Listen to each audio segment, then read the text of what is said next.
Welcome to the Burn Your Mortgage Podcast, a Canadian real estate podcast that shows you how to pay off your mortgage sooner and live well while doing it. Now, here's your host, Sean Cooper.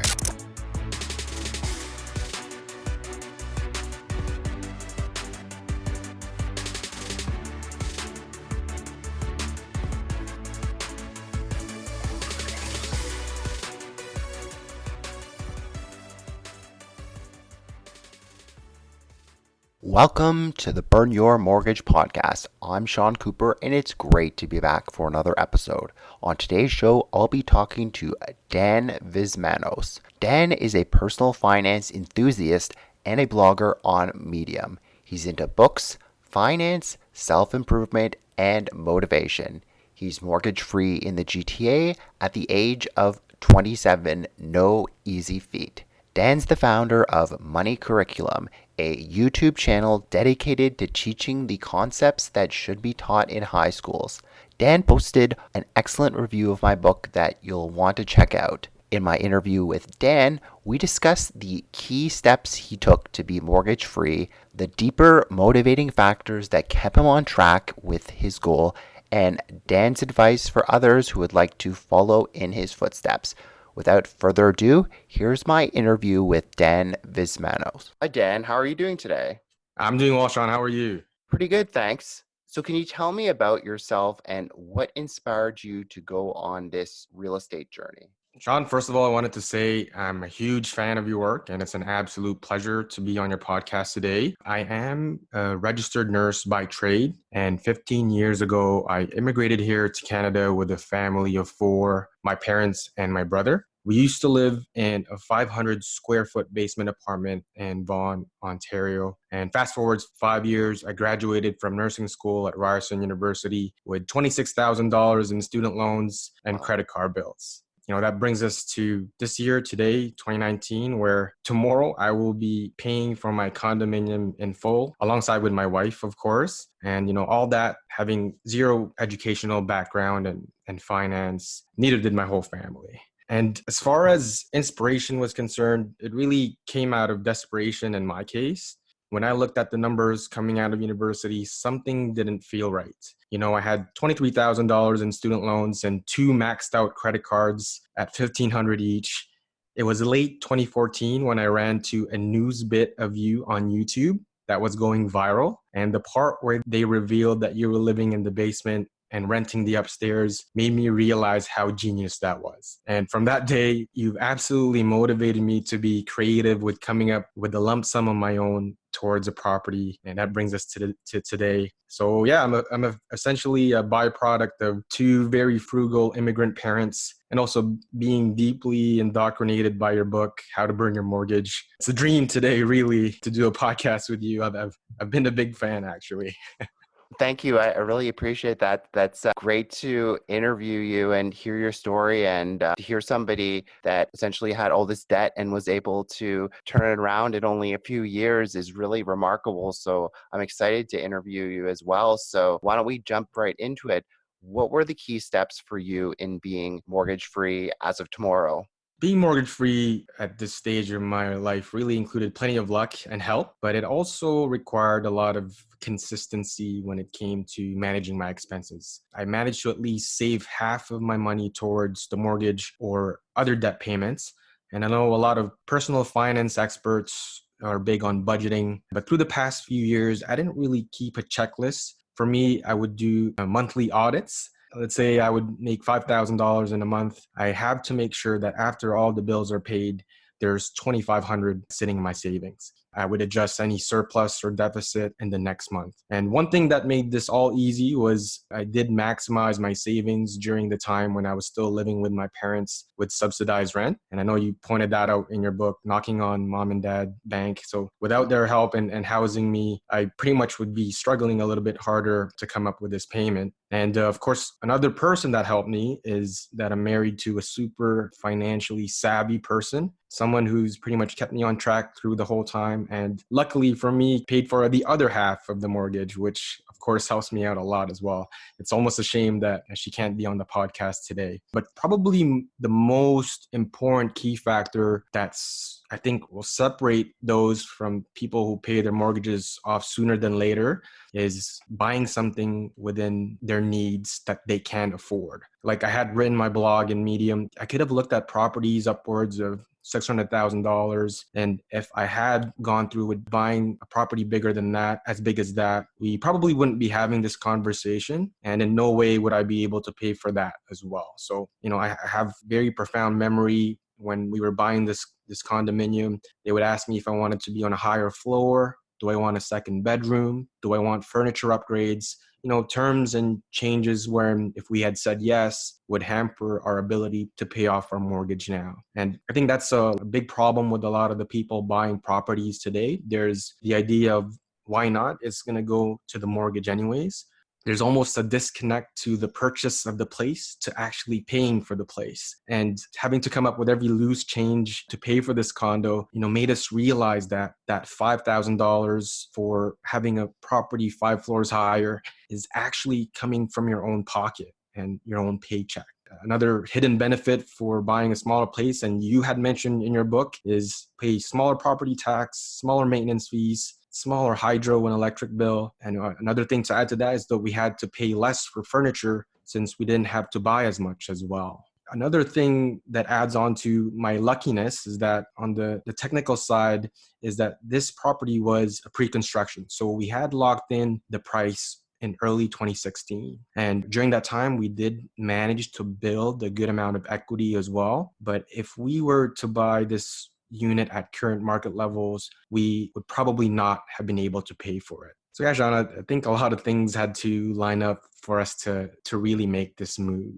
Yeah, it's a really remarkable story. Thanks for sharing that with me. And yeah, I'm just curious, in terms of a pre-construction condo, can you provide any tips and tricks with navigating that? I've heard some people have experiences where perhaps things don't go according to plan. So as they say, hindsight is 2020. Do you have any tips when it comes to buying pre-construction? Oh yeah, definitely. So I think it's well known, and there's a lot of literature on doing your research on the builder. The property that we're in is with pretty reliable, with long history. A lot of companies who don't have as much properties in their portfolio, you might need to dig a little bit deeper on and have to do a little bit more research. But one thing that I had actually noticed that I may have missed during my research is that there is a period of occupancy wherein you pay the phantom rent and so on. But during that time, they have you pay for interests that are not included in your down payment. The amounts that you have not paid for towards the mortgage, they calculate the interest. And this is not something that's well written on. So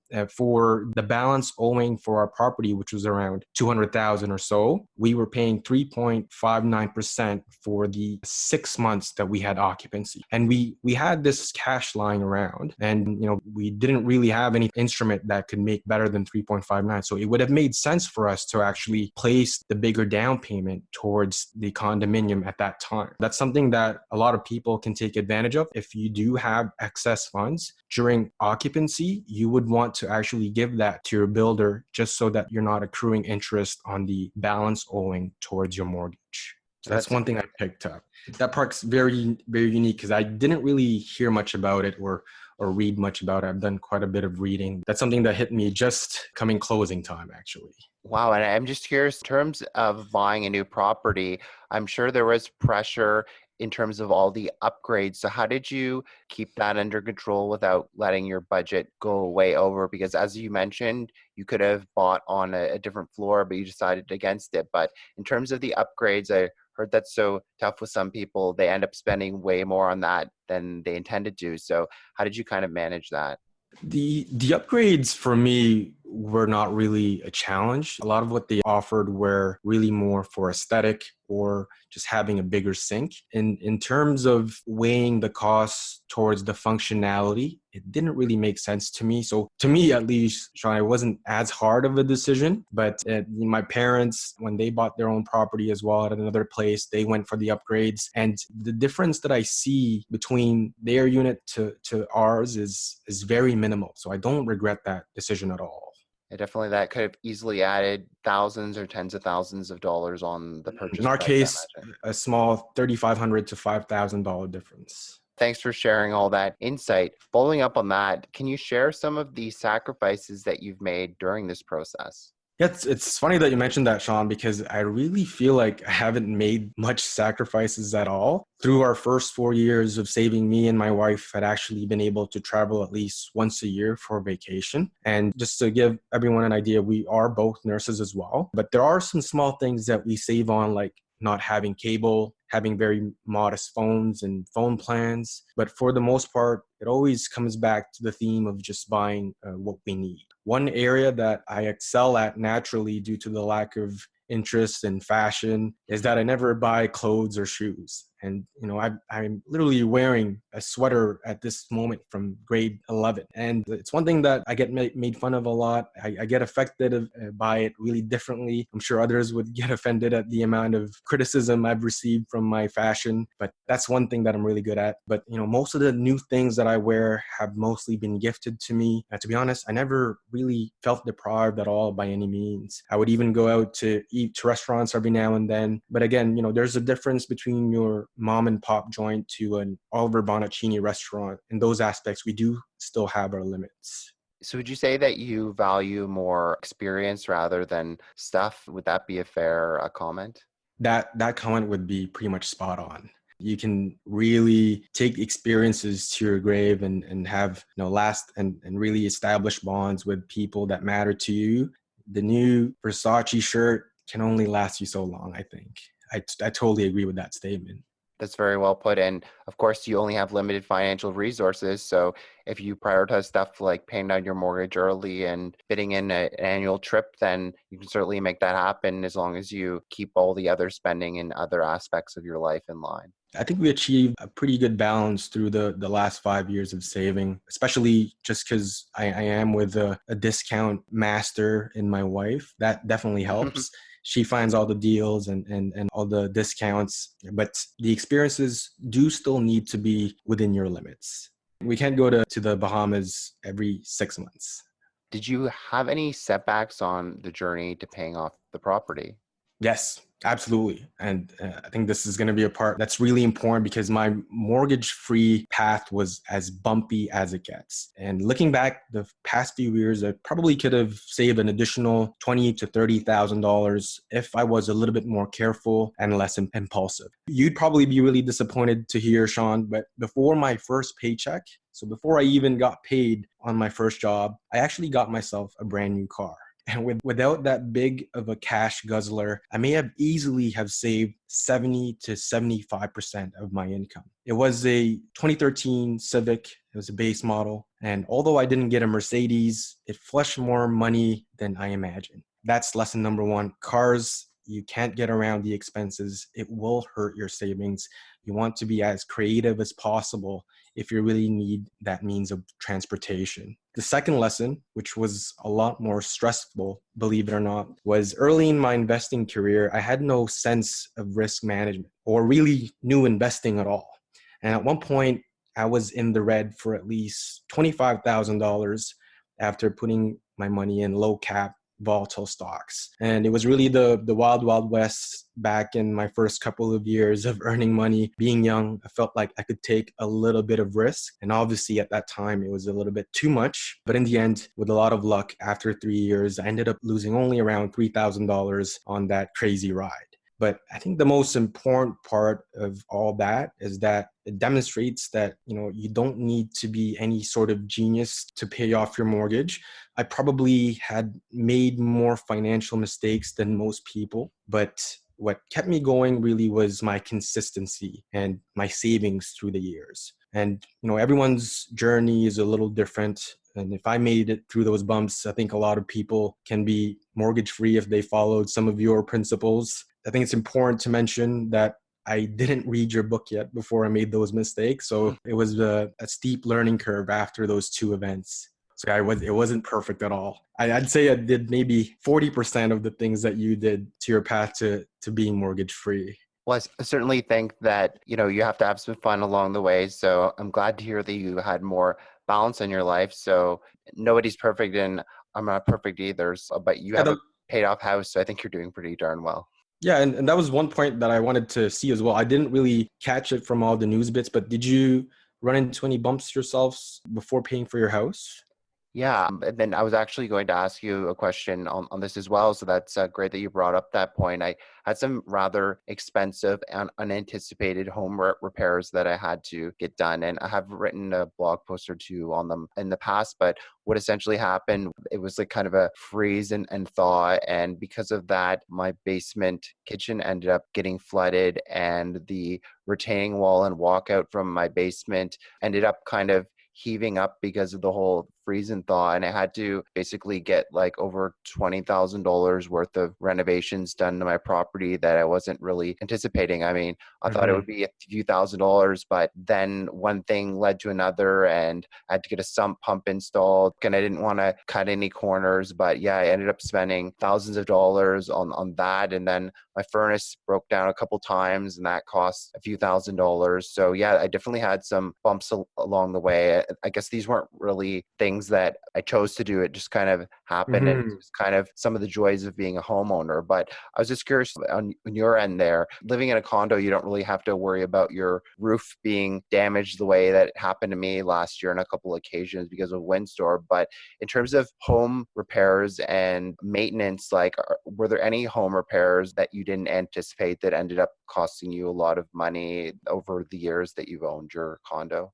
So from the most part, we've been on the lucky side of that. It is a new unit, so it's a brand new building. I've read that a lot more of the maintenance and the repairs and the bigger maintenance fees come at the later years of an apartment building. But moving in, it was pretty smooth. They do have the PDI process as well. So the inspection process, I'm sure it applies as well to semi-detached or detached homes or regular homes. But for the first month, any deformities, any repairs, the builder will cover it. And there are a series of warranties as well. And I'm sure those are all applicable to bigger properties through Tarion. But we've been lucky; we did not have to come up with big repairs or any sort of disaster construction. The builder that we had we're pretty lucky in that sense. That's great to hear because another one of my friends, what happened to him was that he bought a new condo and stuff wasn't ready and the upgrades weren't done correctly and just ended up being a nightmare. So I'm glad to hear that your experience has been a good one. So I guess the lesson at the end of the day is just choose a good builder and have a close look at everything and make sure everything's good. And if you see any issues, then I guess take advantage of that Tarion warranty because it's not going to Mm-hmm. last forever. I think with condominiums, the portfolio of the builder really plays a big role in your selection. If they have shown their history and that they've come through the past few properties, those are really good signs. Any new company that's starting their own venture, just as risky it is with any new venture, it's a little bit more on the riskier side for sure. Great. So, considering what inspired you, were there any deeper motivating factors that kept you on track with your goals? Yes, so I think this is very important before anyone attempts to go on a journey like this. So from the beginning, I've always seen ahead that I'd want to have some sort of financial freedom, and autonomy plays a big role in which direction I wanted to take. The biggest motivating factor for me was that I didn't want to hold a job because the mortgage payments had to be made. And the idea of choosing it, either coming to work or losing your home, really struck deep with me. And as a young teenager living through the 2008 financial crash, it really makes you think about how fortunate you are to be given opportunities. And so I was looking for a way to protect myself from this. And the most natural solution was to scratch off my mortgage. And to me, the strong desire to pay for the house was really about taking control of my life. And this is that initial step. And although I have quite a bit of work left to do, my desire for this control keeps me going and motivates me to fulfill future goals. Another driving factor, which seems to be more trivial now, was just the idea of doing things differently. I read in an article from the Globe and Mail that only 9% of millennials bought a property without needing a mortgage. In my idea, I already saw what a 25, 30-year amortization looks like being with my parents in their house. And, there's absolutely nothing wrong about it. It's just I wanted to mix things up a little bit. I wanted to see what the other path, not having a mortgage, looked like. I'm assuming these are probably similar to what motivated you too, Sean. That's probably something that you didn't talk about too much in your book. Yeah, definitely. I mean, just not having the financial stress from having to worry about having a mortgage payment coming out of my bank account if I was to ever lose my job, especially being in a single income household. Like if I lost my job, then I would definitely have issues paying the mortgage. Having the security in terms of all the Hmm. side hustle as well as having tenants really gave me that peace of mind. But certainly having my mortgage paid off for over 3 years now is a great feeling, and it's just such a nice feeling. And I'm sure you'll realize this feeling soon enough, but just not having that big cash payment coming out of your bank account every week or month, or however often you pay your mortgage, is a great feeling. And then you can kind of put that money toward another use, whether it's early retirement or building investment portfolio or buying invested property. But that's probably the best feeling, just not having that financial stress anymore. Well, tomorrow's going to be my day one, so I can't wait. And are you planning to do a mortgage burning party or any sort of celebration? That's what I was gonna mention as well, Sean, is that I don't really have a mortgage to burn. It's tough. It's tough to look for a thing to burn at this point because there wasn't a mortgage in my case, for at least for this property. So that on that part, I kind of miss out on a little bit. Okay, no worries. Well, you can live vicariously through me, perhaps. Yeah, I'm gonna watch that YouTube video again. Awesome.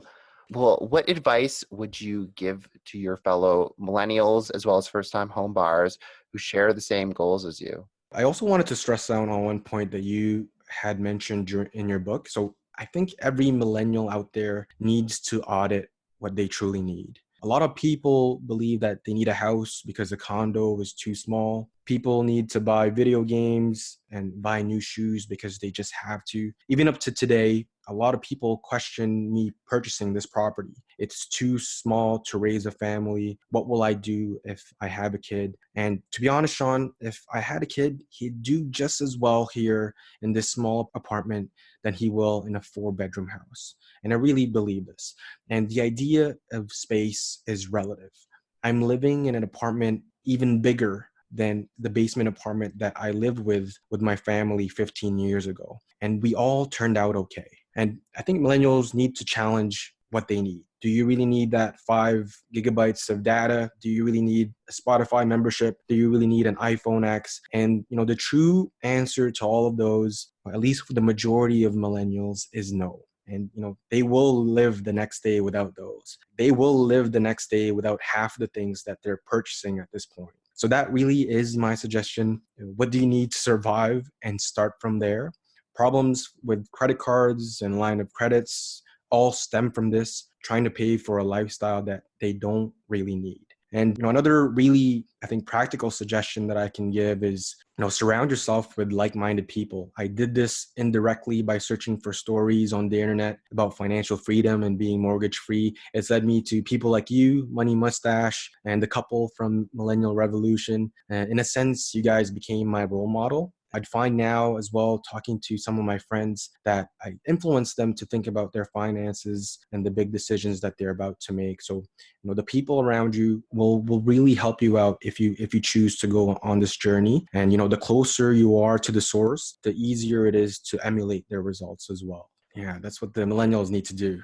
No, that's some great advice. And certainly, I think if more millennials perhaps followed it, then we'd see more homeowners these days. But yeah, I really like the way that you put it, asking yourself, do you really need your Spotify membership or whatnot? Because if you go back 10, 20 years, even to our parents, they didn't have all this stuff like Exactly. Spotify or Netflix, and they survived perfectly fine. Like my parents grew up in basically a bungalow, and like it would be 3 siblings in a bedroom, and everyone turned out perfectly fine. So I just think Mm. people kind of have like maybe perhaps too high of a standard of living. I mean, I'm not saying that everyone should have to share a bedroom, 3 person to a room, but yeah, you really have to ask yourself, do you necessarily need this stuff? Because it's going to end up costing you a lot of money at the end of the day, and you're going to have to put back goals such as owning a property and paying off your mortgage. So the end of the day, it may only be $10, $20 a month, but over 30 years, that's going to add up to thousands, if not tens of thousands of dollars. And that's money you could put towards a property or a mortgage. So Exactly. I Yeah. like the way you put it. Definitely think twice before you spend all that money.